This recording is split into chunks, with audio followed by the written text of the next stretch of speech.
atas segala nikmat yang dilimpahkan kepada kita, terutama nikmat Islam dan iman, di mana dengan Islam dan iman kita jadi mengenal siapa Tuhan kita Allah, tidak perlu mencari Tuhan lain, selalu kita kumandangkan la ilaha illallah, la ma'budu bihaqqin illallah, tidak ada Tuhan pencipta baik seluruh yang terjangkau oleh mata kita di langit sana ataupun tidak terjangkau di muka bumi dan di kedalaman lautan, semuanya kembali kepada satu Tuhan Allah Subhanahu wa taala. Dan juga kita jadi mengenal apa yang diperintahkan dan apa yang dilarang oleh Sang Pencipta Allah, sehingga kita menjadi hamba-hambanya yang patuh. Dan ini sebuah nikmat yang sangat luar biasa, karena banyak orang justru menyembah dan mencari Tuhan-Tuhan selain Allah, seperti menyembah pohon, batu, dewa, bintang-bintang, yang jelas tidak membawa kepada sebuah arah yang pasti. Namun seseorang yang beriman kepada Allah jelas mana makanan, mana minuman, mana pakaian, mana pendapatan, mana pergaulan yang boleh dan tidak boleh. Dan mereka akan merasakan dan mendapatkan kebahagiaan di dunia dan juga kebahagiaan di akhirat. Oleh karena itu sangat wajar sebagai seorang muslim kalau kita selalu bersyukur atas nikmat ini, alhamdulillah. Selanjutnya kita panjatkan salam hormat kita kepada utusan Sang Pencipta Allah, manusia yang telah disempurnakan jalur nasabnya, fisiknya, ilmunya oleh Sang Pencipta Allah. Sesempurna makhluk Allah adalah manusia terbaik ini. Dan juga beliau telah mengorbankan 23 tahun dari masa hidupnya, 13 tahun fase Mekah semuanya dengan hinaan, cacian, puncaknya diusir dari kampung halamannya. Dan kita tahu betapa pedihnya seseorang kalau diusir dari kampung halaman.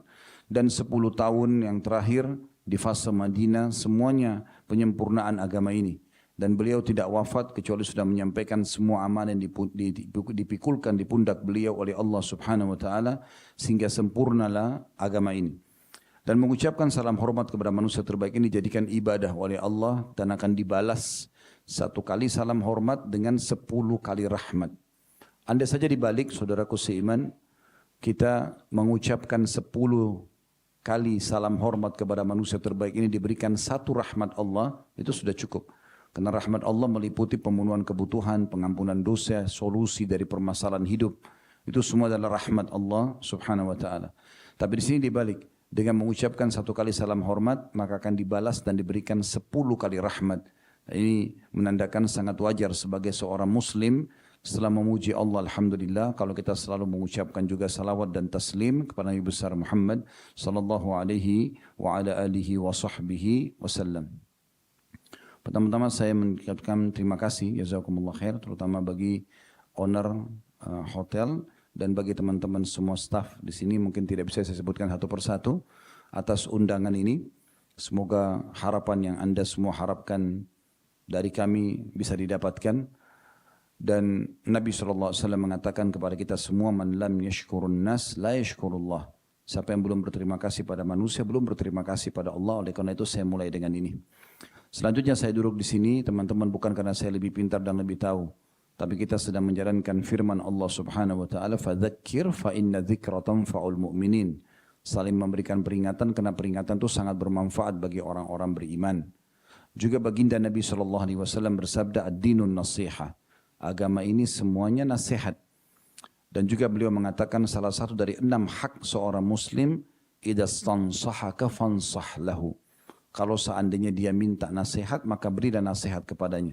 Undangan pengajian ini adalah permintaan untuk beri nasihat. Oleh karena itu, saya duduk di sini bukan karena lebih tahu, tapi untuk menjalankan perintah-perintah agama tadi. Kita sama-sama terus belajar, mendalami lebih dalam agama ini, supaya iman kita bertambah dan makin rajin kita beribadah. Akhirnya kita sama-sama insya Allah meraih kesuksesan dunia dan kebahagiaan juga di akhirat nanti. Kesempurnaan kebahagiaan karena masuk ke dalam surga yang kekal di dalamnya. Baik, kesempatan ini kita akan bahas judul tema kita, hijrah ya bersama Ramadan. Teman-teman sekalian, kalau kita lihat apa yang ada di fenomena Ramadan ini, bulan puasa, seluruh muka bumi ini, dimanapun muslim yang berada, maka mereka sedang mengikuti masa training massal. Mungkin di teman-teman di perusahaan seperti ini, walaupun ini perusahaan jasa misalnya, tapi tetap sama saja. Biasanya ada pelatihan peningkatan skill. Ya. Pelatihan peningkatan skill misalnya, tadinya kita pada saat masuk walaupun sarjana, mungkin nilai kita sudah 6 atau 7. Biasanya setelah berjalan setahun, 2 tahun, 3 tahun, 5 tahun, seorang manajer pun biasanya butuh pelatihan tambahan. Untuk meningkatkan ya, skill mereka, tentu otomatis kinerja dan produktivitasnya juga akan naik, ya seperti itu kurang lebih. Maka butuh pelatihan dan biasanya pelatihan seminggu, 2 minggu ya. Maka kita keluar dalam kondisi punya pengalaman baru. Mau lebih bagus karena ada pelatihan sampai 6 bulan, 1 tahun ya. Kayak disekolahkan khusus, pulang kemudian naik jabatannya, biasanya seperti itu. Ini saya datangkan contoh karena teman-teman di perusahaan jadi supaya lebih mudah memahami. Ramadan itu sebenarnya adalah lembaga training, ya, pelatihan. Namun ini lembaga training raksasa terbesar di dunia. Tidak ada lembaga training seperti Ramadan. Ya. Karena pesertanya semua yang syahadat di muka bumi. Training-training umumnya paling beberapa perusahaan yang ikut, berapa orang ikut. Ini miliaran jumlah umat Islam. Ya, lebih dari 2 miliar populasi umat Islam seluruh muka bumi ini yang sudah balik mengikuti program-program ini. Dan program ini sebenarnya jelas arahnya. Yaitu bagaimana mencapai tingkat ketakwaan. Allah sebutkan dalam surah Al-Baqarah ayat 185 tentang masalah Ramadan. Ya. Di mana Allah SWT berfirman, ya ayyuhalladzina amanu kutiba alaikumus shiyamu kama kutiba alal ladzina min qablikum, targetnya la'allakum tattaqun. Hai orang-orang beriman, telah dibuatkan program-program untuk kalian di bulan Ramadan ini. Sebagaimana dibuatkan untuk orang-orang sebelum kalian, jadi umat-umat sebelum kita juga sama. Di Ramadan mereka juga puasa dan program-program umumnya, agar kalian mencapai tingkat ketakwaan. Apa makna takwa? Takwa itu maksudnya patuh kepada Allah. Sederhananya begitu. Takwa itu patuh. Jadi apa yang Allah perintahkan, kerjakan. Wajib atau sunnah. Apa yang Allah larang, haram atau makruh ditinggalkan. Nah itu takwa. Dan tingkat takwa ini makin bagus kita dalam menerima dan mengaplikasikan perintah Allah, wajib ataupun sunnah. Dan juga jauh sekali dalam melanggar larangan-larangan agama yang haram juga yang makruh. Ya, makruh pun tidak dikerjakan, maka makin tinggi level ketakwaannya. Dan perbedaan dasar antara satu manusia dengan manusia yang lain tidak dilihat dari sukunya, negaranya, materinya, tapi dari ketakwaannya. Allah menyebutkan dalam surah Al-Hujurat, Inna akramakum indallahi atqakum. Orang yang paling mulia di sisi Allah adalah orang yang paling bertakwa. Siapa di antara kita teman-teman tidak kenal Bilal, seorang budak berkulit hitam? Kalau bukan karena Islam, beliau tidak akan dikenal. Budak diperjualbelikan di Mekah, dihukum, disiksa oleh majikannya. Masa itu kalau majikan bunuh budaknya nggak ada masalah, nggak dihukum. Tidak ada nilainya manusia di masa itu kalau sudah masuk dalam perbudakan. Tapi begitu Islam datang memuliakan Bilal. Bilal menikah dengan seorang wanita Quraisy. Setelah masuk Islam tidak ada bedanya antara dia yang berkulit hitam dengan turunan Arab asli seperti Khalid bin Walid, ya, dan yang lain-lainnya, Abu Bakar, Umar, Uthman, yang lain-lainnya. Yang jelas mungkin mereka berkulit putih, mereka mungkin berwajah tampan, tapi tidak ada bedanya. Dan Allah subhanahu wa ta'ala memuliakan Bilal yang berkulit hitam yang tadinya budak menjadi muadzin Nabi SAW. Dan perlu teman-teman tahu, kalau kita lagi sholat berjamaah, kita dapat pahala masing-masing. Imam panen pahala makmumnya, karena dia mengimami. Muadzin panen pahala semua yang hadir. Makanya kata Nabi SAW, orang muadzin itu orang yang paling tinggi lehernya hari kiamat, maksudnya paling dikenal. Karena banyaknya pahala yang dia bisa dapatkan. Allah muliakan Bilal radhiyallahu anhu. Pembebasan kota Mekah, dia naik ke atas Ka'bah lalu azan di sana. Maka tokoh-tokoh Quraisy masih terbawa dengan perasaan rasis mereka, gitu kan. Menganggap orang Arab lebih baik daripada orang lain. Akhirnya dia mengatakan, ya, kalau seandainya fulan dan fulan melihat budak ini naik ke atas Ka'bah, mungkin mereka akan marah. Tapi tidak dipedulikan oleh Nabi SAW. Tidak ada lagi bedanya setelah Islam. Mau dari suku mana, mau keturunan mana. Salat mengajarkan kita itu. Kita kalau masuk dalam saf salat, mau orang miskin, mau orang kaya, mau atasan, mau bawahan. Kalau masuk dalam saf sama semua. Sama semua berdirinya, sama juga tutup auratnya, sama bacaannya, sama semuanya sampai salam, sama juga yang membatalkannya. Nah itu standarisasi begitu dalam Islam. Nah ini target puasa Ramadan adalah itu. Bayangkan teman-teman sekalian ya, banyak lembaga Peningkatan kita kalau bicara, mungkin kalau lembaga training terlalu luas. Lembaga training spiritual aja. Ya. Cukup banyak di Indonesia pun ada lembaga-lembaga training spiritual ya. Untuk meningkatkan spiritual atau keimanan. Maka yang saya maksudnya spiritual ini keimanan ya. Maka banyak orang ikutkan di satu lembaga, kenapa? Karena trainernya hebat. Retorikanya bagus, materinya bagus. Hasilnya nanti kita output keluar dari situ juga bagus kan gitu. Juga stafnya mungkin dianggap karena ahli di bidangnya, bagian IT-nya juga bagus. Segala macam materi yang dipaparkan juga menarik misalnya. Maka orang banyak ikutkan di lembaga training itu. Subhanallah, Ramadan ini teman-teman sekalian, selain pesertanya paling banyak karena seluruh muslim di muka bumi. Di waktu-waktu sekarang kita ke benua Amerika, kita ke benua Eropa, kita ke benua Australia, kita ke Afrika, kita ke Asia. Setiap ketemu muslim sama. Persis seperti kita gini. Pagi habis subuh, dari azan subuh sampai maghrib mereka puasa. Puasa semua sama. Perintahkan untuk menjaga ibadah, dilarang untuk membatalkan puasanya, tidak boleh buat dosa dan seterusnya, gitu kan. Malam mereka sibuk semuanya dengan sholat tarawih, di mana-mana. Orang-orang sibuk baca Quran, orang-orang sibuk mengerjakan ketaatan, bersedekah lah, ya, jenguk orang sakit lah, majelis ilmu mungkin kayak kita, macam-macam. Dan orang semua jauh dari dosa. Kalau di Ramadan ini ada orang buat pelanggaran agama, pasti ditegur sama temannya. Loh kok kamu nggak puasa? Loh kok kenapa kamu nggak sholat? Mungkin kalau di luar Ramadan tidak ditegur gitu. Trainernya bukan lagi seorang trainer yang terkenal, tapi langsung sang pencipta Allah. Stafnya semua para malaikat. Ini luar biasa. Renungi baik-baik bagaimana Nabi Muhammad SAW kalau tiba Ramadan selalu mengingatkan para sahabatnya. Beliau mengatakan, Atakum syahrul Ramadan, syahrul mubarak. Telah datang kepada kalian bulan Ramadan, bulan yang penuh dengan keberkahan. Makna berkah cukup. Cukup. Jadi teman-teman minum sedikit, makan sedikit, kenyang.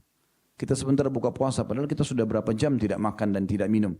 Tapi sebentar buka puasa, makan 2-3 butir kurma, minum mungkin segelas air dingin, mungkin teh manis, mungkin sirup, sudah cukup. Kenyang rasanya. Gitu kan. Kalau ada orang makan, mungkin makan sepiring selesai. Padahal sebenarnya kalau dilihat waktu dia berpuasa cukup panjang. Allah berikan keberkahan. Bahkan seringkali ada orang kalau sudah makan buka puasa, cukup sahur juga nggak makan, mungkin minum air putih aja. Saya biasa lakukan terapi seperti itu, cuma 1 kali makan, alhamdulillah sehat-sehat saja. Ya, bahkan lebih segar badan, karena di sahur hanya makan yang ringan. Makanya Nabi SAW bilang apa? Sebaik-baik makanan sahur, sebaik-baik makanan buka puasa, dan sahur bagi seorang muslim adalah kurma. Kenapa kurma? Kenapa Nabi nggak bilang kambing, ayam, makan protein, makan ini dan itu? Tidak, Nabi suruh makan kurma, karena memang ini terapi. Ini training, terapi kesehatan sebenarnya. Kalau teman-teman mulai puasa Ramadan itu dengan beban, waduh 30 hari puasa misalnya, sudah jadi beban duluan. Waduh harus tarawih, harus begini. Jadi susah. Tapi coba mulai dengan menyambutnya dengan gembira, maka akan jadi ringan. Kata Nabi SAW, agama ini mudah bagi orang yang menerimanya. Dan sulit bagi orang yang mempersulitnya. Jadi dimudahkan. Ini Ramadan teman-teman sekalian, yang sedang kita bahas. Kita akan fokus bahas tentang masalah berhijrah dengan Ramadan. Hijrah dengan Ramadan. Hijrah ini teman-teman punya 2 makna. Ulama sebutkan 2 makna. Makna yang pertama adalah pindah dari negara kafir ke negara Islam. Kalau seorang muslim berada di satu lokasi, satu negara, satu kota, satu desa, satu lingkungan, mereka nggak bisa ibadah, mereka wajib pindah. Nggak boleh maksain diri di situ. Nanti kita akan bacakan ayatnya dan saya harap teman-teman juga nanti membuka ayat yang saya minta nanti dibuka dalam surah An-Nisa ya, supaya kita tahu itu. Seperti kasus teman-teman kita dulu, para muhajirin, sahabat Nabi Ridwanullah alaihim, penduduk Mekah yang di Mekah nggak bisa ibadah. Nggak bisa ibadah. 13 tahun umat Islam di Mekah, yang masuk Islam itu totalnya semua ya, sekitar 153 orang. 70 orang tinggal bersama Nabi SAW di Mekah, 83 hijrah ke Ethiopia. Disiksa, keluar di sana dipukul, di sini dicela, nggak bisa ibadah. Abdullah bin Mas'ud digebukin sampai berdarah-darah gara-gara ngaji di depan Ka'bah misalnya. Nabi SAW lagi sujud dilemparin kotoran unta. Ya. Dikatakan penyihir, dikatakan penyamun. Ya. Mereka tersiksa, akhirnya mereka diperintahkan Allah untuk hijrah. Hijrah ke Ethiopia dan hijrah ke Madinah. Dan setelah mereka hijrah, ternyata Allah berikan mereka kelapangan. Berdirilah kerajaan Islam di Madinah, mereka leluasa menerapkan syariat Islam dan begitu harus seorang muslim. Itu makna yang pertama, pindah dari negara kafir ke negara Islam, ini disepakati oleh para ulama. Pendapat yang kedua adalah atau makna yang kedua dari hijrah, itu hijrah dari keadaan yang terpuruk dari sisi agama, jauh dari agama, lalu kemudian mendekat ke dalam agama. Yang tadinya nggak sholat jadi sholat, ya, yang tadinya nggak puasa jadi puasa, yang tadinya belum bisa ngaji jadi mengaji. Jadi lebih baik, lebih mendekatkan diri kepada agama. Ini juga makna hijrah. Sesuai dengan hadis Bukhari. Ya, kata Nabi SAW, Al-muhajiru man hajara manahallahu an. Orang yang hijrah sebenarnya adalah orang yang meninggalkan apa yang Allah haramkan. Coba dari definisi ini teman-teman sekalian, kita akan lihat kira-kira apa yang Allah janjikan kalau kita hijrah. Teman-teman, kita tidak bicara sekarang tentang pindah dari negara kafir ke negara Islam, karena kita sudah di negara Islam, Alhamdulillah, mayoritas Muslim di Indonesia. Kita bicara makna yang kedua, yaitu pindah dari apa yang Allah haramkan kepada ketaatan. Dari sesuatu yang dilarang kepada sesuatu yang baik. Ya, seperti itu. Nah ini teman-teman sekalian, Ramadan mengajarkan kita untuk itu. Tapi sebelumnya kita coba buka surah An-Nisa dulu. Ya, surah nomor 4, kita lihat ayat 100. Ya. Saya akan bacakan ya. Ayat ini sangat luar biasa, janji yang sangat besar bagi orang-orang yang hijrah. Allah bilang, berfirman di situ, A'udzubillahi minasyaitonirrajim, wa may yuhajir fi sabilillahi yajid fil ardi muragaman katsiran wa sa'a. Wa man yakhruj min baitihi muhajiran ila Allah wa rasulih thumma yudrikul maut faqad waqa'a ajru 'ala Allah wa kana Allahu ghafurur rahima. Jadi kalau teman-teman punya aplikasi Al-Quran di handphone, dibuka coba ya. Jadi biar lebih dekat memahami ayat ini, karena ini judul ceramah kita, berhijrah, hijrah bersama Ramadan ya. An-Nisa 100 ini artinya siapa yang hijrah di jalan Allah, bisa hijrah pindah dari negara kafir ke negara Islam karena sulit ibadah, atau pindah dari keterpurukan iman, banyaknya pelanggaran agama kepada ketaatan kepada Allah. Kalau ini rasionalnya gini, pegawai yang malas, yang tidak ada prestasinya, tiba-tiba mau mengubah dirinya menjadi pegawai yang berprestasi supaya dapat semua gaji, fasilitas, bonus dari perusahaan. Nah ini sama dengan itu, supaya mudah difahami. Orang yang dari keterpurukan pelanggaran-pelanggaran agama kepada orang yang patuh dan orang yang lebih soleh dan soleha. Gitu kan. Allah mengatakan siapa yang hijrah di jalan Allah, maka dia akan menemukan di muka bumi dua janjinya. Muragaman kathiran wasa'a. Apa itu muragaman? Ulama menjelaskan. Makna muragaman adalah keluasan, kelapangan. Wasa'a adalah rezeki. Adalah rezeki. Bisa bermakna tempat hijrah yang luas dan rezeki yang banyak. Nah sekarang kan begini, ada orang tidak mau berubah dari orang yang jauh dari agama, dari pendapatan haram, dari pekerjaan haram kepada pekerjaan yang lebih baik dan lebih sesuai dengan agama. Kenapa? Takut. Saya kalau pindah kerja, saya dapat nggak ya nanti gantinya, bisa biayai keluarga nggak? Ya. Berapa kali kami temukan ada orang begitu bekerja di satu tempat yang haram misalnya. Ya. Jelas-jelas haram semuanya, 100% haram. Karena jual khamr misalnya, dia kerja di pabrik minuman keras. Kenapa nggak pindah Pak? Saya mau biayai keluarga dari mana? Ternyata ditakutin itu adalah rezekinya. Ya. Dia takut nanti tidak punya pendapatan. Kenapa kalau berubah hijrah menjadi orang yang lebih patuh pada Allah, lebih soleh dan soleha, ya, pakaiannya, pendapatannya, pergaulannya. Apa yang dikhawatirkan? Nanti nggak bisa bekerja, nanti nggak ada yang ajak bisnis, nanti ini dan itu. Jadi selalu larinya adalah ke masalah rezeki. Ya. Subhanallah, Allah sudah sebutkan di sini. Di An-Nisa ayat 100, siapa yang hijrah di jalan Allah, Allah akan berikan kepadanya kelapangan, keluasan, rezeki yang banyak. Ini umumnya pendapat ulama seperti itu ya. Lalu Allah bilang, dan siapa yang keluar dari rumahnya, niat hijrah di jalan Allah, dia ingin berubah, kemudian datang kematian padanya, maka telah dicatat pahala untuknya. Ya. Dikatakan di situ ya. Dan Allah itu maha pengampun lagi maha pengasih. Allah itu maha pengampun lagi maha pengasih. Baik, jadi ini makna hijrah. Di judul kita hijrah bersama Ramadan. Dan juga apa yang didapatkan kalau orang hijrah. Tentu banyak pendapat ulama tentang masalah ini ya. Sebagian ulama mengatakan kalau dia pindah dari negara non muslim ke negara Islam, maka dia akan menemukan orang yang seagama sama dia, yang tahu mana halal dan mana haram, sehingga dia lebih gampang untuk mencari yang halal daripada yang haram misalnya. Ya, dia akan lebih mudah untuk ibadah, dia akan temukan banyak masjid, ya, dia akan temukan banyak komunitas pengajian misalnya. Dia akan temukan Al-Quran mudah untuk dikumandangkan, dibaca misalnya. Ya. Dibandingkan dengan dia berada di negara non-muslim yang dia kesulitan. Saya berapa kali diundang di beberapa negara non-muslim. Orang-orang muslim di sana mengeluh semua. Yang bekerja, Ustaz, saya bekerja. Halal enggak ya Ustaz? Saya bekerja, saya harus masak babi. Saya harus tuangkan khamr misalnya. Atau ada yang mengatakan, Ustaz, halal enggak ya? Saya ini jauh dari keluarga. Hanya di sini banyak terjerumus dalam pelanggaran-pelanggaran agama, itu bagaimana, dan seterusnya lah, banyak seperti itu. Terus jawaban saya, kira-kira Bapak Ibu sekalian, kalau Anda menanyakan kepada saya halal enggak saya kalau masakin babi majikan saya jawab halal. Enggak mungkin, karena agama haramkan, tidak mungkin. Ganti, ubah, hijrah bahasanya, gitu kan? Pindah kepada yang tidak mengganggu pendapatan kita. Karena teman-teman sekalian, pendapatan haram ini walaupun sedikit itu berefek besar sekali. Ibaratnya satu gelas susu, ini susu sehat sebenarnya.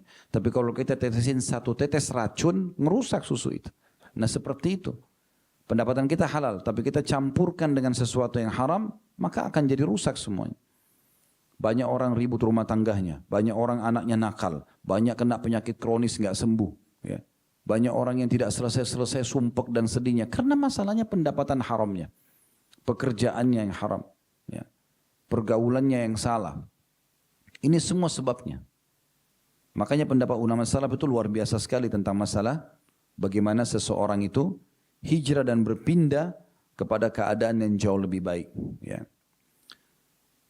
Ada pendapat yang sangat menarik yang perlu kita singgung di dalam masalah bagaimana orang kalau pindah dari satu keadaan buruk kepada keadaan yang taat kepada Allah Subhanahu wa taala,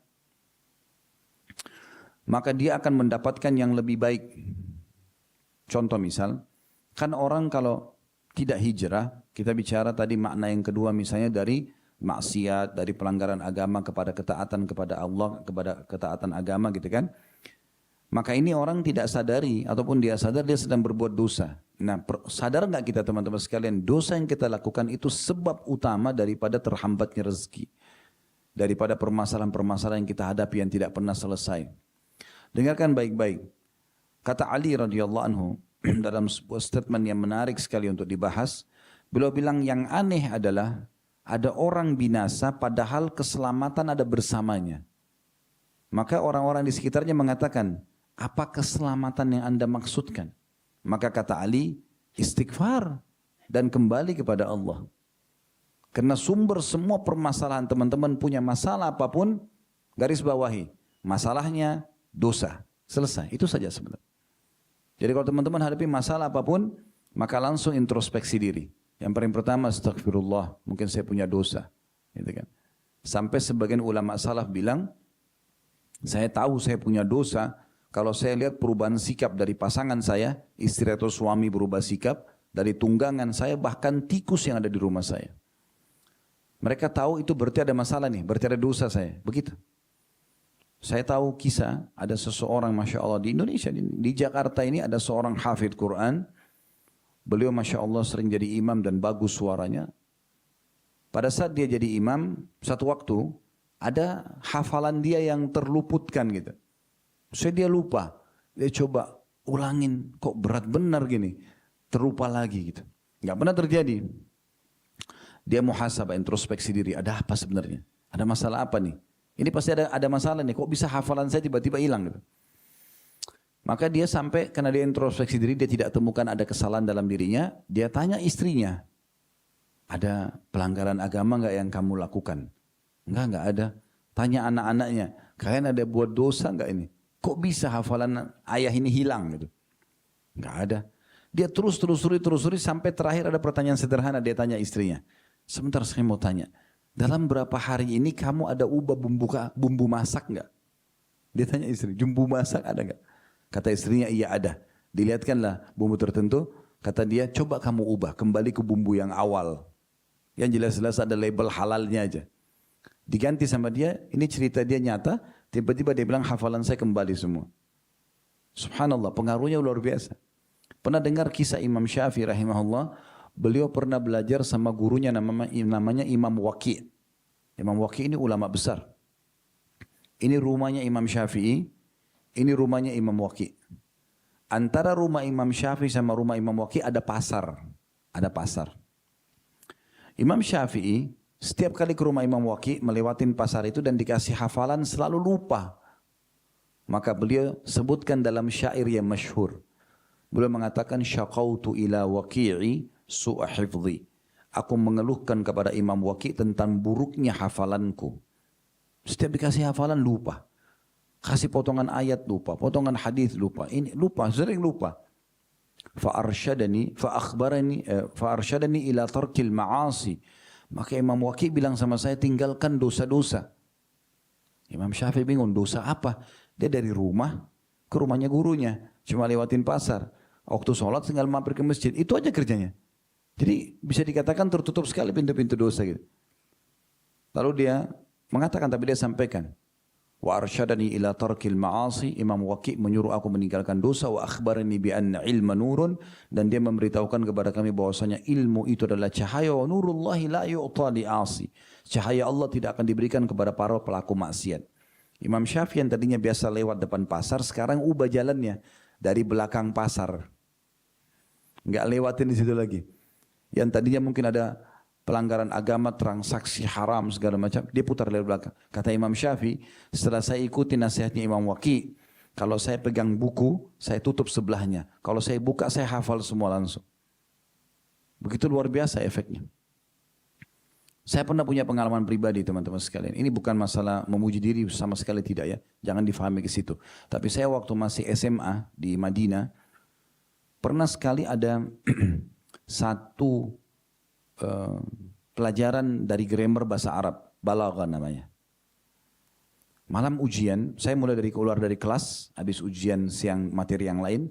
Saya mulai masuk ke masjid kampus, mulai saya coba menghafal, mengulangi. Kok materi ini nggak masuk-masuk gitu. Saya kok sulit benar hafal gitu. Ini ada dua pengalaman yang terjadi di kota Madinah sama-sama waktu itu. Ini kisah yang pertamanya. Kemudian sampai menjelang maghrib saya belum membaca, belum menyelesaikan satu lembar, bolak-balik aja belum. Biasanya kita harus hafal tuh kan, sekian lembar, puluhan lembar gitu. Karena banyak dalil-dalil yang harus dihafal, ya kaidah-kaidahnya dan seterusnya. Intinya teman-teman sekalian, saya sempat waktu itu kita masih pakai telepon beberapa belas sayang tahun, belum ada handphone gitu kan. Saya telepon ke satu teman, kakak kelas saya, kebetulan beliau orang Madinah dan beliau Masya Allah, sekarang beliau sudah profesor. Beliau sempat, saya telepon lalu dia di rumah, saya bilang bisa nggak, namanya Muhammad, saya bilang Muhammad bisa datang nggak? Saya ini dari tadi ngulangin pelajaran nggak faham-faham. Datanglah dia bilang baik saya datang ke kampus, kami sholat sama-sama di masjid kampus, sholat maghrib sama-sama, dia datang sebelum maghrib. Habis maghrib saya ceritakan, saya kok dari tadi habis duhur ini duduk sampai sekarang nggak paham-paham materi ini. Dia bilang Khalid, kamu masih punya wudhu? Saya bilang ada. Karena kami baru habis sholat maghrib, habis sholat ba'diyah maghrib. Dia bilang coba kamu sholat sekarang, niatkan sholat taubat. Niat sholat taubat yang Nabi SAW mengatakan tidak ada seorang hamba yang berbuat dosa, kemudian dia wudhu dengan sempurna, lalu dia sholat 2 rakaat, lalu istighfar kepada Allah kecuali Allah ampuni. Pada waktu itu teman-teman ya, kota Madinah itu perlu anda tahu, dan mungkin yang sudah ke sana pasti tahulah. Kota Madinah itu nggak ada bioskop, nggak ada karaoke, semua perempuan pakai jilbab. Kami itu di kampus dari asrama, dan satu kampus itu semua laki-laki, nggak ada perempuan. Kami dari asrama ke masjid kampus, ke restoran untuk makan, dan juga ke fakultas kami, gitu aja. Atau kami sore disiapin bus oleh kampus untuk ke Masjid Nabawi. Nanti habis asar, nanti habis isya dijemput. Itu aja kegiatan kita. Artinya pintu-pintu dosa sangat tertutup gitu kan. Tetapi subhanallah saya ikuti saran beliau. Saya sholat, niat untuk sholat taubat. Baru selesai salam 2 rakaat. Itu waktunya jedahnya cuma 45 menit itu. Antara habis sholat itu dengan azan isya. Subhanallah saya selesaikan puluhan lembar itu. Itu saya alami sendiri. Saya bisa menghafal dengan begitu mudahnya. Mengulangi dan begitu bersama beliau. Pernah terjadi lagi satu kali. Sama, saya di waktu yang berbeda, tapi ini saya sudah kuliah pada saat itu di Fakultas Dakwah. Saya habis sholat duhur, selesai ujian, habis makan siang, kami ke Masjid Nabawi. Duduk sampai nanti Isya, naik bus lagi pulang ke kampus. Saya duduk dari habis duhur itu sampai menjelang maghrib juga sama. Materi yang dipelajari, hafal, harus ulangi lagi, lupa lagi, begitu terus. Saya bilang sama teman saya, kebetulan beliau orang Sulawesi juga, sama dengan kami. Saya lihat habis maghrib, ada satu halaqah Quran di Masjid Nabawi. Ada satu syekh duduk, terus yang lainnya pada store bacaan. Bukan hafalan ya, dia cuma betulin bacaan-bacaan saja, halaqah gitu, duduk. Terus saya bilang sama teman saya, kayaknya saya mau ikut ini, halaqah ini aja. Habis maghrib, antara maghrib Isya. Dia bilang, akhi kita belum selesai belajarnya. Ya udah enggak apa-apa. Karena dari tadi ini kayaknya ada sumbatan, ada masalah. Kok bisa enggak mudah untuk memahami ini. Saya coba cari keutamaan duduk di majelis Al-Quran ini. Subhanallah saya duduk. Mungkin ada 10 orang, semua pada store 1 ayat, 2 ayat kepada syekhnya, bacaan. Tiba giliran saya juga baca gitu. Habis Isya, azan Isya, syekhnya berhenti. Kami sholat Isya berjamaah lalu ke kampus. Begitu tiba di kampus, setengah jam setelah itu, saya cuma pegang buku setengah jam, saya sudah tahu dan bisa faham isinya. Subhanallah berkahnya majelis ilmu itu yang mendatangkan rahmat Allah itu luar biasa. Nah ini contoh-contohnya. Sebagian ulama salaf teman-teman sekalian itu menjadikan bahan introspeksi diri mereka. Kalau mereka jalan kesentuh batu, keselio, istighfar langsung. Astagfirullah wa atubu ilaih. Ada apa nih? Kok bisa keselio? Ada di antara mereka kalau lewat di satu tempat kecium bau busuk, bau sampah, bau astagfirullah. Ada apa? Begitu. Jadi introspeksi dirinya selalu ke masalah sumber masalah yaitu dosa. Tidak ada sumber lain dalam hidup kita yang buat masalah kecuali dosa. Percaya itu teman-teman sekalian. Berarti kalau kita tutup sumber dosa itu aman. Harusnya begitu. Nah, saya kasih contoh rasional supaya teman-teman faham. Sekarang orang yang masih membuka pintu-pintu dosa dan tidak mau hijrah ke jalan Allah, tidak mau menjadi orang yang lebih patuh, bahasa kita soleh atau lebih soleha, karena pertimbangan ini dan itulah, pekerjaan, pendapatan, umur, apalah segala macam gitu kan. Anda kalau buka pintu dosa ibaratnya Anda berada di satu ruangan, ini supaya mudah difahami. Satu kamar, dindingnya jebol, udara dingin masuk. Ya. Teman-teman punya 2 cara untuk aman dari udara dingin itu. Punya 2 cara untuk aman dari udara dingin itu. Yang pertama, bisa tapi kurang efektif. Apa itu? Teman-teman ambil selimut. Tidur pakai selimut. Amankah ini? Sementara. Kenapa? Karena udara dingin masih masuk. Bahkan di tembok yang jebol itu bisa masuk serangga bersama udara itu kan. Atau Anda lagi tidur, tidak sadar selimutnya kedorong, kedinginan. Ini kurang efektif. Ini ibaratnya orang yang mau hijrah, tapi dia setengah-setengah. Dia cuma selimuti dirinya saja. Tapi lingkungannya tetap aja seperti itu. Nah cara efektif bagaimana? Cara paling efektif adalah, teman-teman sekalian, kita tutup tembok itu. Ambil batu bata, bawa semen, tutup. Setelah ditutup, anginnya nggak masuk, serangga nggak masuk. Teman-teman biar nggak pakai selimut tidur aman. Nah jadi harus ditutup itu sumber masalahnya. Ya. Tutup tuh pergaulan yang salah, tutup itu dosa-dosa. Karena memang ini sumber masalah kita. Itu yang Ali bin Abi Thalib mengatakan tadi. Sungguh mengherankan seseorang bisa binasa keselamatan bersama dia. Lalu orang bertanya, apa yang Anda maksudkan keselamatan? Istighfar. Maksudnya adalah sumber masalah kalian adalah dosa. Beliau juga mengatakan tidaklah seorang hamba, masih Ali bin Abi Thalib berkata, tidaklah seorang hamba diilhami oleh Allah SWT untuk istighfar, mohon maaf dan kembali ke jalan Allah, hijrah menjadi orang yang lebih patuh, ya kemudian Allah ingin menyiksanya. Maksudnya tidak mungkin ada orang yang mengatakan astagfirullah lalu Allah sengaja memang mau siksa dia. Allah izinkan dia ucapkan itu karena Allah mau dia jadi baik. Ya. Luqman Al-Hakim, teman-teman pernah dengar surah Luqman ya? Nah ini namanya beliau. Luqman Hakim pernah berwasiat kepada anaknya. Beliau mengatakan, wahai anakku, Allah memiliki waktu yang tidak ditolak di saat itu seorang hamba kalau memohon. Kayak misalnya sepertiga malam, antara azan dan iqamah. Teman-teman lagi puasa begini, sepanjang dari pagi tadi sampai azan maghrib nanti, itu semua doa kita mustajab. Ya, diijabah. Karena kata Nabi SAW, 3 golongan tidak akan ditolak doa mereka. Yang pertama adalah orang puasa sampai berbuka puasa. Yang kedua pemimpin yang adil, yang ketiga orang yang terzalimi. Tapi orang yang puasa itu tidak ditolak doanya. Jadi kita diterima doa kita gitu kan. Kata Luqman Al-Hakim, sesungguhnya Allah itu punya waktu-waktu yang mustajab, diterima doa. Nah kalau kau dapat waktu itu, kata Luqman Hakim pada anaknya, gunakan untuk istighfar. Gunakan untuk istighfar. Kenapa istighfar teman-teman sekalian? Karena istighfar ini seperti permohonan maaf. Maafin saya Allah. Ya teman-teman kalau buat kesalahan kayak di tempat kerja gini, langgar nih misalnya. Maafin saya ya. Misalnya kita bilang sama ownernya, maafin saya. Itu istighfarnya. Kalau taubat kan kita bisa bilang, biasa bilang astagfirullah wa atubu ilaih ya. Astagfirullah artinya saya minta maaf, atubu ilaih saya berjanji tidak mengulangi. Gitu. Nah Nabi SAW mengingatkan, wahai sekalian manusia, taubat dan istighfarlah kepada Allah. Karena aku sendiri bertobat dan istighfar kepada Allah sehari 70 sampai 100 kali. Kemudian ada juga perkataan yang menarik ya. Ibnul Jauzi berkata, rahimahullah, iblis itu berkata, aku akan membinasakan anak cucu Adam dengan dosa-dosa. Jadi iblis, musuh bebuyutan kita yang memang selalu mau menyesatkan manusia, selalu bisikannya dosa aja. Aku membinasakan anak Adam dengan dosa. Tapi apa kata iblis? Dan mereka membinasakanku dengan istighfar dan la ilaha illallah.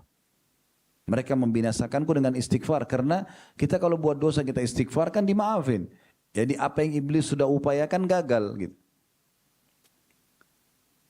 Lalu dia mengatakan, manakala aku melihat itu dari mereka, pelanggaran agama, aku tanamkan hawa nafsu lebih besar kepada mereka, kata iblis. Di mana mereka berbuat dosa dan tidak istighfar. Karena mereka merasa diri mereka benar. Jadi memang iblis tahu permasalahan kita semua dosa. Makanya dia selalu bisikin kita untuk buat dosa. Teman-teman udah tahu belum bagaimana kita bisa merasakan keberadaan syaitan yang menggoda kita menyesatkan dan malaikat yang membisikkan kebaikan. Itu kita bisa sadari dari bisikan-bisikan baik dan bisikan jahat. Dengarkan hadisnya, kata Nabi SAW, kalau seorang hamba terbangun tengah malam, kayak teman-teman mau bangun sahur nanti malam.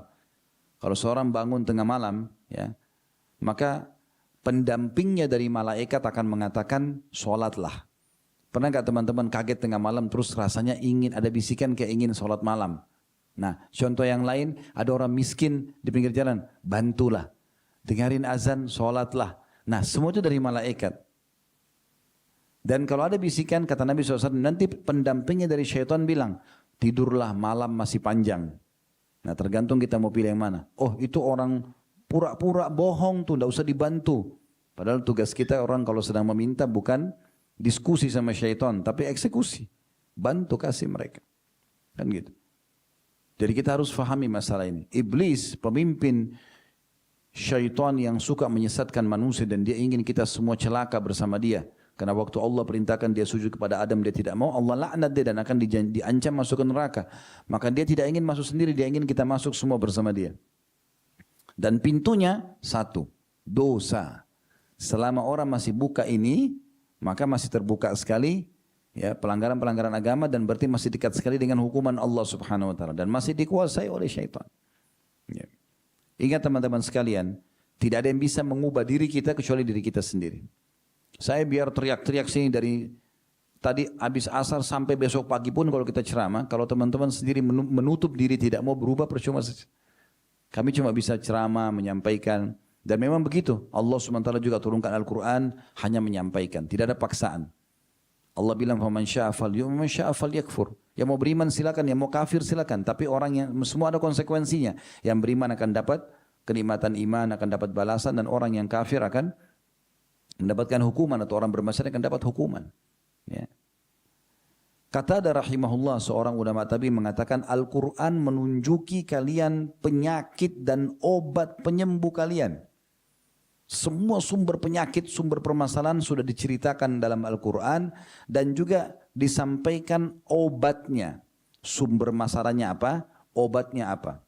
Penyakit kalian adalah dosa dan obat penyembuhnya adalah istighfar. Istighfar maksudnya kembali kepada Allah.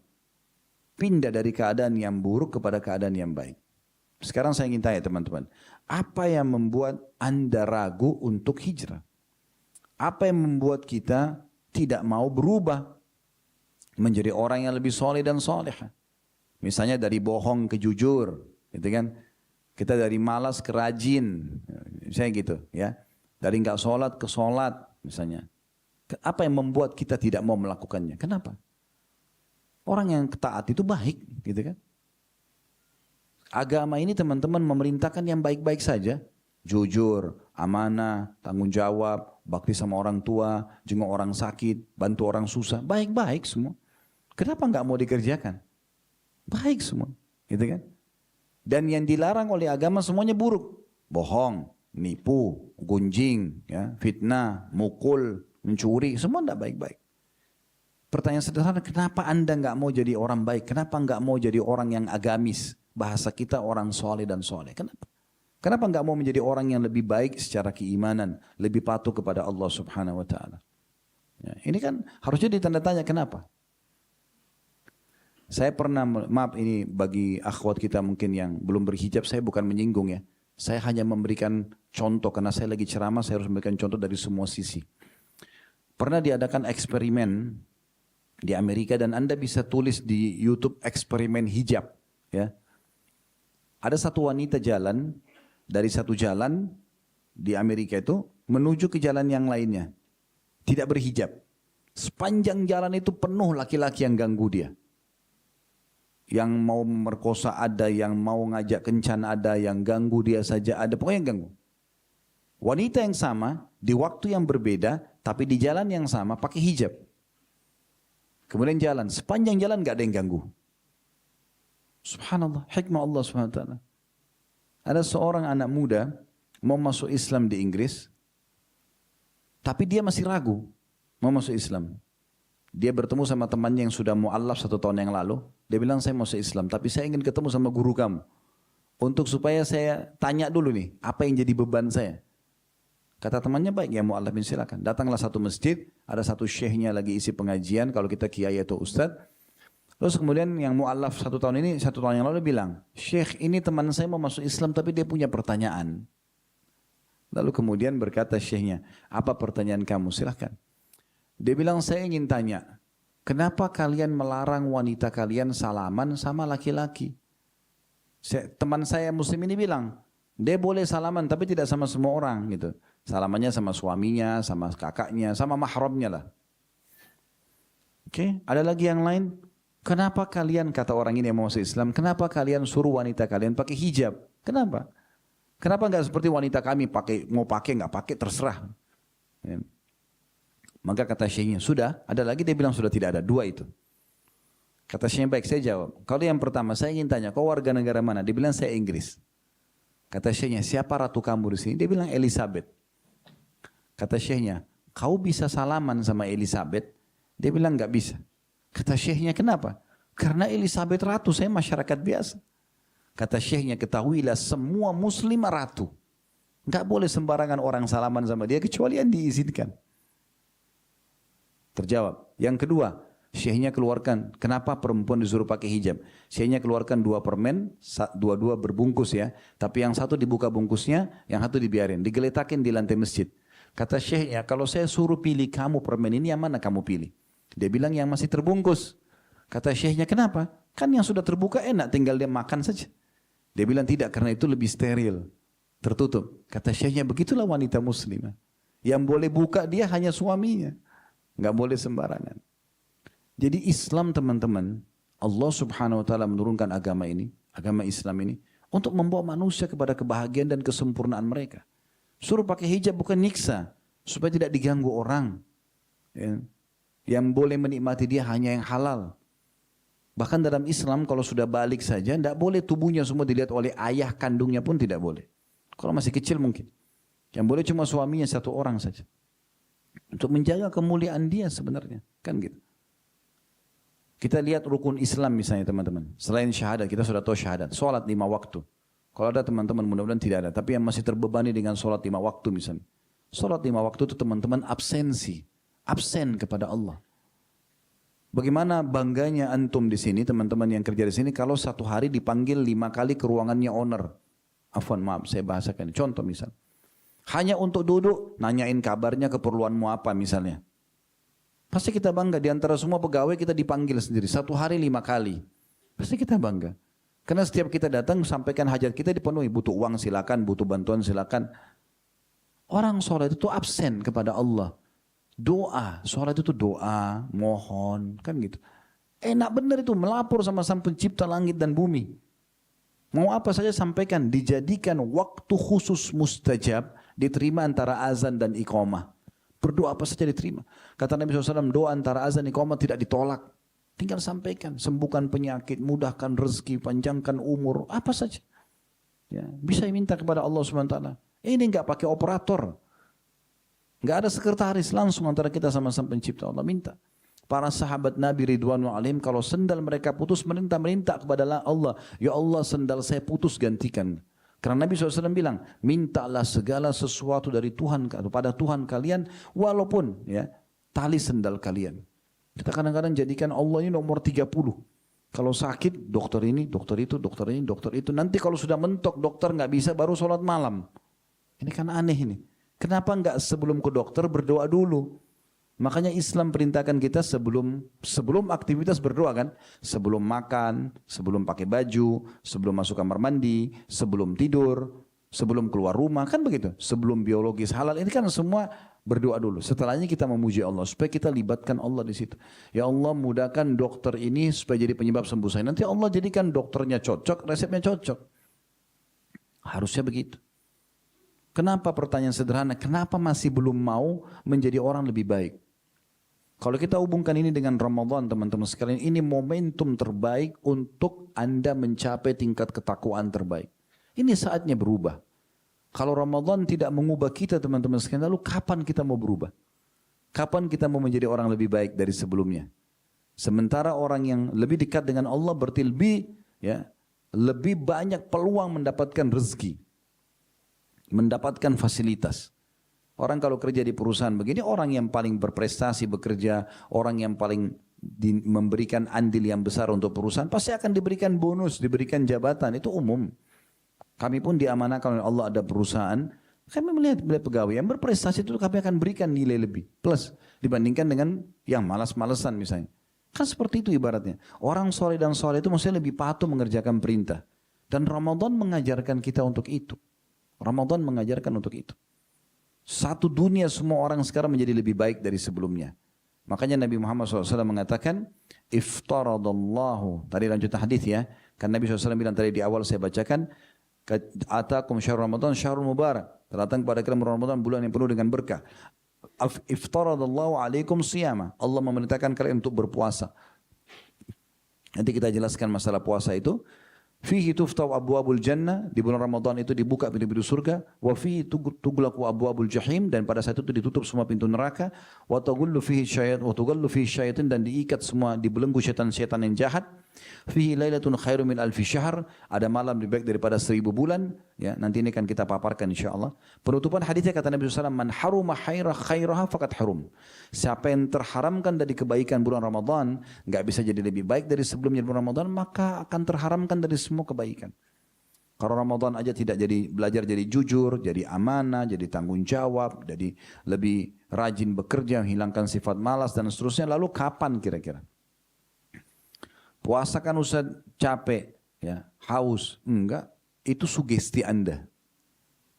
Kalau kita selalu tanamkan, oh puasa saya lemes, oh puasa saya haus, ya haus benar. Yang begitu. Kalau kita biasa saja, biarpun kita cuma minum seteguk air atau segelas air lagi sahur, biasa aja, saya akan tahan sampai azan maghrib. Sugestinya begitu akan tahan kok. Sudah tahu belum teman-teman, awal diperintahkan disyariatkan bulan Ramadan itu tahun 2 Hijriah. Tahun kedua Nabi hijrah ke Madinah. Di tahun itulah diperintahkan dan disyariatkan perang Badr. Jadi sahabat itu sambil perang sambil lagi puasa. Coba. Kita hanya dari rumah ke tempat kerja doang. Sekarang AC di mana-mana. Apa yang membuat kita ya jadi masalah? Waktu itu orang tidak ada AC, panas, pergi kancah peperangan. Madinah ke Badr itu jaraknya 183 km. Jauh banget. Naik mobil aja sekarang bisa 2 jam, ya. Kurang lebih lah. Kalau zaman dulu orang naik Kuda mungkin bisa setengah hari. Jalan kaki capek banget. Banyak sahabat yang jalan kaki pada saat lagi puasa. Panas lagi cuacanya. Tapi tidak membuat mereka merasa malas gitu. Ya kan? Jadi tidak ada alasan. Baik, kita kembali kepada penjelasan rukun Islam tadi. Salat absensi. Kita ya sedang absen kepada Allah SWT. Sampaikan hajat-hajat kita. Subuh kita sudah melapor sama Allah dan minta, ya Allah ampuni saya, ya Allah maafkan saya, ya Allah. Kan begitu kan duduk antara azan dan antara dua sujud, Rabbighfirli warhamni wajburni. Ya Allah maafkan saya, rahmati saya, penuhi kebutuhan saya. Wajburni itu penuhi semua kebutuhan saya. Kita selalu bacakan gitu. Jalan nih aktivitas, duhur lapor lagi sama Allah, baca lagi Rabbighfirli warhamni wajburni wa'fu anni dan seterusnya. Asar lagi begitu, maghrib lagi begitu, isya lagi begitu. Belum doa dia sujud, ya. Karena dalam sujud Allah maghfir li dhanbi kullahu dikkahu jillahu awwal wa akhir wa alaniyata wa sirra. Ya Allah maafkan semua kesalahanku. Yang kecil atau yang besar, yang nyata ataupun yang jelas, apa yang tersembunyi ataupun yang jelas gitu kan. Yang pertama dan yang akhirnya, kita minta semua dimaafkan. Ya, kepada Allah SWT. Gitu kan. Antara azan dan ada doa mustajab. Kerja sebentar, asar lapor lagi sama Allah. Kerja sebentar, maghrib lagi, isya lagi. Dan sholat ini hanya 10 menit per sholatnya. Nggak banyak-banyak kok. Artinya kalau kita pakai 5 waktu sholat yang wajib, 10 menit kali 5, 50 menit. Anda masih punya waktu 23 jam plus 10 menit untuk aktivitas yang lain. Apa masalahnya sholat nggak dikerjain ini? Gitu kan? Ramadan orang semua rame-rame sholat. Kalau tidak sholat sekarang lalu kapan mau sholat? Ini contohnya. Begitu juga dengan zakat. Rukun Islam yang ketiga. Zakat itu harta dari orang yang kaya dengan 2 syarat. Dia punya haul, masa setahun harta dia disimpan atau diinvestasikan dan ada nisab, kadar minimalnya 85 gram emas. Kalau mencapai kadar minimal dan sampai 1 tahun dikeluarkan 2,5%, diberikan kepada orang miskin. Ini setahun sekali bagi yang mampu untuk mensucikan hartanya. Nggak ada yang berat. Karena 2,5% saja. Gitu kan? Jadi kalau 100 juta, 2,5 juta saja dikeluarkan. Itu pun dikasih kepada orang-orang yang berhak untuk itu. Ada tentu 8 golongan penerima zakat. Tapi ini tidak kita bahas secara khusus. Anda bisa kembali nanti. Ya, dibahas masalah zakat tentunya. Tapi ini intinya setahun sekali. Dan bagi yang mampu saja. Cuma perlu teman-teman bedakan. Kalau zakat itu pensucian harta ya. Jadi dalam 1 tahun kalau ada pendapatan Anda yang tidak tahu halal atau tidak, maka zakat membersihkan. Makanya setahun sekali. Kalau sedekah dianjurkan setiap hari. Ini untuk memperbanyak harta, itu bedanya. Fungsi zakat sama sedekah beda. Zakat pensucian harta, sedekah untuk memperbanyak harta. Baik, kita pindah ke puasa Ramadan yang sekarang teman-teman lakukan. Mungkin ada yang tadi beban 1 bulan. Kita punya 12 bulan dalam 1 tahun kan kita. 11 bulan selain Ramadan, teman-teman bebas. Makan, minum, kan gitu. Kita tidak bicara puasa sunnah. Puasa sunnah itu kan bagi siapa yang mau ya. Kita bicara wajibnya. Kalau ada orang tidak puasa Senin Kamis, tidak puasa Iyamul Bid, tidak puasa hari Arafah, tidak puasa hari Tasu'a dan Asyura, 9 dan 10 Muharram misalnya. Dia tidak puasa semua itu. Oke, tidak berdosa. Karena kan sunnah. Tetapi kita jangan lupa. Dalam seharian itu kita banyak sarapan, makan siang, makan malam. Yang masuk ini panas, dingin, asam, manis. Kan semuanya. Ini kalau badan kita mesin, rusakin. Kan gitu. Apalagi Masya Allah kita di Indonesia ya. Malam hari makan nasi goreng, makan pisang goreng. Gorengan banyak. Tapi itu memang kita biasa begitu. Ini minyak langsung jadi lemak jemu ini. Itu contohnya. Sekarang Allah berikan kita Ramadan selain memang dia untuk ibadah, ya, juga ini adalah masa kesehatan. Ini terapi kesehatan. Ini servisnya sekarang ini. Ini di servis ini. Ya. Jadi semua sisa-sisa makanan, sisa lemak nanti ini dibakar juga. Ya. Makanya jangan teman-teman kalau buka puasa atau sahur tanda kutip seperti orang balas dendam. Ya. Tadi saya nggak makan nih, sekarang makan 3 piring. Itu apa? Akhirnya ngantuk mau sholat isya nggak bisa, sholat tarawih nggak bisa. Tenang aja, makan kurma. Nabi SAW dikatakan dalam riwayat yang sahih, beliau kalau buka puasa dengan kurma yang basah. Beberapa kurma basah, berapa butir? 2-3 butir. Kalau beliau tidak temukan, beliau ambil kurma kering. Kalau tidak beliau tidak dapatkan, baru beliau ambil beberapa teguk air. Kemudian lalu sholat maghrib dulu. Habis sholat maghrib, perut kita sudah tidak kaget lagi, baru kita makan. Gitu kan? dapat sholat awal waktu, perut kita juga sesuai dengan terapinya, benar gitu kan. Begitu, sahur juga begitu, biasa aja. Ini terapi kesehatan luar biasa. Makanya teman-teman pas Idul Fitri bertamu berkunjung di rumah keluarga, makan satu piring ketupat sudah kenyang. Karena ususnya sudah bagus lagi tuh. Kalau ibarat mobil habis diservis, injak gasnya sedikit, udah kencang mobilnya. Remnya juga udah bagus. Itu kalau Ramadan begitu. Jadi jangan jadi beban. Ramadan itu nikmat banget itu. Andai saja teman-teman ada orang mati sekarang dikasih kesempatan hidup ya. Lalu disuruh pilih, kamu boleh pilih 1 hari. Untuk kamu hidup lalu kamu mati lagi. Dia akan pilih Ramadan. Dia akan pilih Ramadan. Karena ini mulia sekali. Hari-hari yang penuh dengan keberkahan. Jadi kan? Itu puasa. Jadi jangan jadi beban. Ini servis. Ya. Mungkin sekarang sudah dengar ya. Lagi dikembangin sekarang proses diet ya. Puasa berapa belas jam gitu kan. Kenapa puasa? Karena mereka tahu puasa itu adalah sangat yang baik, mempuasakan perut kita dari makanan ini luar biasa. Kata Nabi SAW, ya, tidak ada bejana yang lebih buruk yang diisi manusia dibandingkan perutnya. Karena sumber masalah buat orang itu. Puasa mengajar terapi itu lalu apa masalahnya? Ya enggak? Itu setahun sekali. Rukun Islam yang kelima, haji. Ini sekali seumur hidup. Sekali seumur hidup. Bagi yang mampu lagi. Haji yang kedua kita itu sudah sunnah bagi dia. Yang wajib yang pertama. Sekali seumur hidup. Kalau mampu, kalau nggak mampu ya sudah nggak apa-apa. Apa yang jadi beban? Coba renungi riwayat ini. Saya selalu ulangi riwayat ini dalam pengajian-pengajian karena bagi saya ini berita gembira bagi umat Islam. Ada satu sahabat, orang Arab Badui, datang di masa Nabi SAW. Dia belum kenal Nabi. Dia belum kenal Nabi, karena masa itu kan tidak ada kamera, orang nggak bisa lihat foto, nggak tahu. Jadi dia datang ke masjid, dia tanya, siapa di antara kalian bernama Muhammad? Waktu itu Nabi Muhammad SAW lagi duduk santai dengan para sahabat.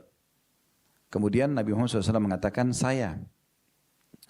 Orang ini bilang, saya ingin tanya, wahai Muhammad, siapa yang meninggikan langit? Yang buat langit seperti ini, jauh di atas sana, itu siapa? Kata Nabi Muhammad SAW, Allah. Dengan tenang beliau jawab Allah. Tapi masih duduk santai Nabi ini. Bahasa dalam hadis itu muttaki. Muttaki itu siku diletakkan di tanah, terus kakinya ngelonjor gitu.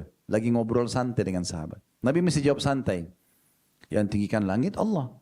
Baik, saya mau tanya lagi, hai Muhammad. Siapa yang menghamparkan bumi sampai bisa begini? Bisa dibangunin atasnya, bisa diambil hasilnya, bisa ditanam. Siapa? Kata Nabi Muhammad SAW, Allah.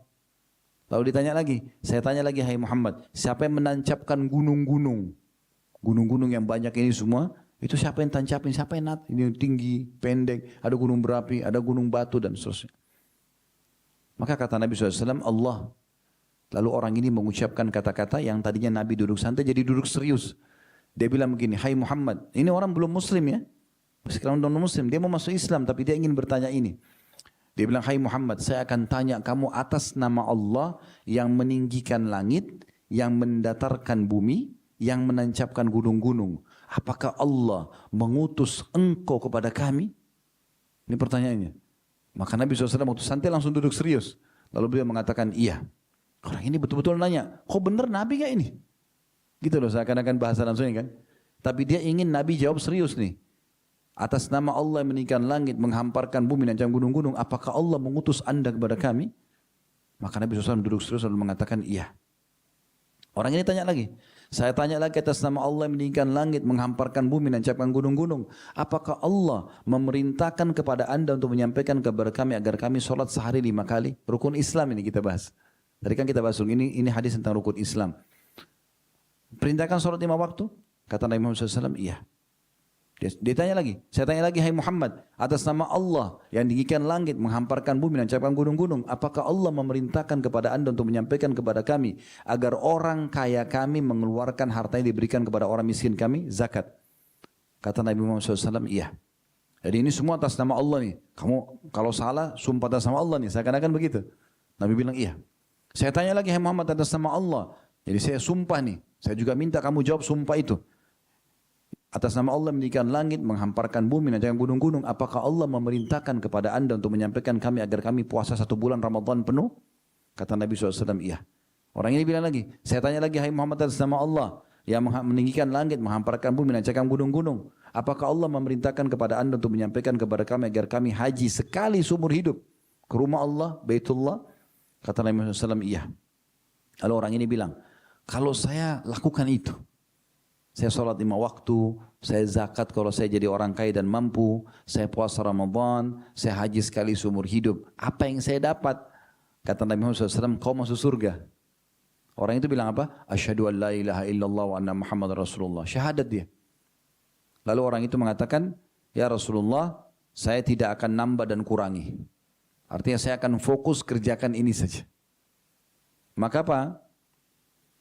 Kata Nabi SAW, siapa yang mau lihat penghuni surga, lihat orang ini. Islam ini mudah teman-teman. Kalau antum belum bisa yang sunnah, yang wajib saja. Wajib cuma rukun Islam tadi. Sholat 5 waktu, 10 menit per sholat. Zakat kalaupun antum punya kemampuan, 1 tahun sekali. Puasa Ramadan, setahun sekali. Haji sekali seumur hidup, selesai. Antum meninggal bisa masuk surga. Gitu kan? Memang sudah begitu perintah dalam agama. Kalau kita sholat sunnah, puasa sunnah, tambah dengan sedekah, umrah, pelengkap haji, maka itu semua hanya akan menambah jadi nilai bonus buat kita. Nilai bonus. Karena kata Nabi SAW, awal amal dihisab hari kiamat adalah sholat. Kalau sholat itu baik, maka selamat dia. Kalau itu buruk, maka rugilah dia. Lalu kata Nabi SAW, kalau sholatnya ada kurang yang wajibnya, maka Allah berfirman kepada para malaikatnya, cari sholat-sholat sunnahnya. Kalau ada dilengkapkan. Dilengkapkan ke sholat wajibnya. Karena kata Nabi SAW, itu berlaku pada ibadah-ibadah yang lainnya. Seperti sedekah harian membantu kekurangan zakat. Ya. Puasa sunnah membantu kekurangan Ramadan. Mungkin ada yang kurang ikhlas atau yang sejenisnya. Umrah membantu menyempurnakan haji. Begitu. Jadi yang sunnah ini pelengkap. Tapi yang wajib-wajib ini saja yang kita fokus. Ya. Yang wajib-wajib ini yang kita fokus. Ya. Jadi ini kurang lebih gambaran ya. Saya akan tutup dengan beberapa statement yang disampaikan oleh para ulama berhubungan dengan masalah ini. Abu Al-Minhal berkata, tidaklah seseorang hamba didampingi dalam kuburnya lebih ia cintai daripada istighfar dan kembali kepada Allah. Jadi kalau kita mati, toh semua orang akan meninggal ya. Bukan nakut-nakut, tapi kita semua meninggal. Tidak harus nunggu dia tua. Ingat, ruangan ICU di rumah sakit lebih sedikit. Akan seluruh penghuni rumah sakit, dari stafnya dan pasiennya itu lebih sedikit daripada orang yang berlalang di pinggir jalan. Artinya orang meninggal dalam kondisi ya tidak sakit itu lebih banyak. Jangan tunggu kita meninggal nanti kalau sudah masuk ICU atau misalnya sudah tua, enggak, belum tentu bisa meninggal sebelumnya. Oleh karena itu kita harus hati-hati. Semua kita akan menuju ke kuburan dan kata Nabi SAW, ya, semua anak Adam meninggal dunia akan ikut ke kuburan 3. Keluarganya, hartanya, amalnya, dan akan pulang 2. Keluarganya akan pulang. Secinta-cinta istri sama suami, suami sama istri, orang tua sama anak, anak sama orang tua, sahabat dengan sahabat. Paling lama setengah jam, habis itu pulang. Istri bisa nikah lagi, suami bisa nikah lagi, anak-anak aktivitas yang lainnya, harta dibagi warisan, selesai. Yang kedua, hartanya. Mobil mewah yang kita miliki tidak mungkin masuk ke liang lahat. Paling jauh di pagar kuburan. Setengah jam kita habis dikubur, mereka pulang jadi warisan, dibagi. Yang ketiga amal, kata Nabi SAW, ini yang tinggal bersama dia. Ini yang selama ini kita malas-malas mau ibadah, mau jadi orang baik. Ini justru yang temani kita. Semua orang hanya di atas kuburan pergi habis itu, selesai. Memang sudah begitu. Jadi hati-hati. Kata Abu Minhal, tidak ada seseorang hamba didampingi dalam kuburnya lebih dia cintai daripada istighfarnya, daripada mohon ampun dan kembali kepada Allah. Ya tentu maksudnya adalah hijrah. Teman-teman dalam masalah hijrah ini jangan main-main ya, jangan setengah-setengah. Ada orang mau hijrah tapi setengah-setengah. Masih buat dosa, juga masih menjadi orang baik, setengah-setengah. Kenapa setengah-setengah? Kenapa enggak sekaligus jadi orang baik sekalian? Oh nanti teman saya olok-olok Ustaz. Jangan pernah peduli dengan perkataan orang. Pujian orang sama cacian orang hanya sepanjang lidahnya. Kamu hebat ya, kamu soleh ya. Itu kita dapat apa? Tidak dapat apa-apa. Tidak penting sama pujian dia. Oh kamu so alim, kamu begini. Tidak ada. Mata kita nggak buta, tangan kita nggak copot. Biarin aja dia ngomong. Karena yang kamu tanggung jawab kita sendiri. Kan gitu. Sore ini teman-teman Allah sampaikan melalui lisan kami. Nasihat-nasihat ini harus engah ini. Ya. Tidak penting teman-teman bubar, oh pengajian tadi bagus, saya nggak penting itu. Kami nggak butuhin itu. Penting itu kalau anda ini dapat manfaat dan berubah, itu yang penting. Karena ini cuma melalui lisan kami saja. Para dai itu ibaratnya seperti muadzin ya. Hayya 'alas shalah, hayya 'alal falah, ayo salat, ayo menuju kepada kemenangan. Ya beruntunglah orang yang pergi ke masjid salat. Beruntunglah orang yang langsung salat di rumahnya kalau ibu-ibu misalnya. Orang yang tidak salat ya tidak masalah, terserah, tapi dia tanggung jawab nanti. Nah seperti itu dai-dai itu. Bapak ibu jangan ini, bapak ibu kerjakan ini, tapi terserah anda mau kerjakan atau tidak. Keputusan tangan anda. Orang yang cerdas, semua yang sampai kepada dia walaupun dari anak kecil, tetap kita jadikan sebagai peringatan. Ya. Saya pernah tertidur di rumah, tidur siang, kemudian menjelang sore, kemudian saya tiba-tiba menjelang azan asar, ada anak saya datang 3 tahun. Masih baru bisa ngomong, belum lama gitu. Datang ke saya langsung korek saya dipanggil abati, colat, ngomong gitu. Saya kaget bangun. Dan saya sangat yakin, ini anak nggak ngerti sebenarnya. Tapi Allah sedang datangkan peringatannya. Gitu kan. Jangan tersinggung kalau ada teman-teman di kerja begini lalu mengatakan azan, ayo sholat yuk. Nggak usah bilang, kamu so alim. Loh, terima kasih, alhamdulillah diingatkan. Itu bagus gitu kan. Diingatkan pada kebaikan. Itu harus kita sadari itu. Dan harus dimulai dari diri kita sendiri, kalau enggak bisa. Hasan Basri berkata rahimahullah, perbanyaklah istighfar. Mana istighfar? Mohon maaf kepada Allah. Ini kembali kepada Allah. Tadi yang kita bahasakan sebenarnya hijrah ya. Di rumah-rumah kalian, di meja-meja makan kalian, di jalan-jalan kalian, di pasar-pasar kalian, dan di majlis kalian. Karena kalian tidak tahu kapan ya, ampunan itu akan turun. Ibnu Taimiyah berkata rahimahullah, fikiranku pernah terpaku pada satu permasalahan yang sangat sulit bagiku. Lalu aku pun beristighfar kepada Allah 1000 kali. Duduk sampai astagfirullah terus. Sampai dadaku kutemukan lapang dan masalah yang sulit terpecahkan. Maka aku kadang-kadang berada di pasar, di masjid, ya, sekolah. Tapi hal itu tidak menghalangiku untuk zikir dan istighfar sampai aku meraih apa yang aku inginkan. Sebagai penutup teman-teman sekalian, ada seorang sahabat Nabi pernah datang kepada Nabi SAW mengatakan, ya Rasulullah, saya sudah lama menikah. Semua orang-orang yang sebaya dengan saya dikaruniai anak. Saya belum dikasih anak. Apa saran anda? Kata Nabi SAW, mana kamu dari 2 hal yang dengannya Allah akan berikan kamu rezeki apa yang kau inginkan? Kata orang itu, apa itu ya Rasulullah? Kata Nabi SAW, sedekah dan istighfar. Tapi istighfar dimasukkan di sini. Ya.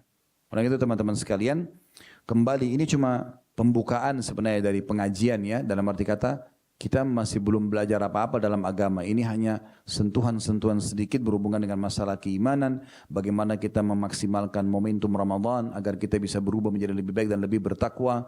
Ya. Dan ini yang kita harapkan ya. Karena kalau Ramadan mengubah kita, maka kita sangat baik tentunya. Kalau Ramadan tidak mengubah kita, atau kita tidak menjadikan Ramadan sebagai momentum untuk berubah, maka kita tidak akan berubah lagi yang lainnya. Di waktu lainnya. Karena ini momentum yang paling tepat. Ya. Allahu a'lam. Kalau ada benar dari Allah, pada saat saya mohon dimaafkan. Subhanakallahumma bihamdika, asyhadu an la ilaha illa anta astaghfiruka wa atubu ilaik. Wassalamualaikum warahmatullahi wabarakatuh.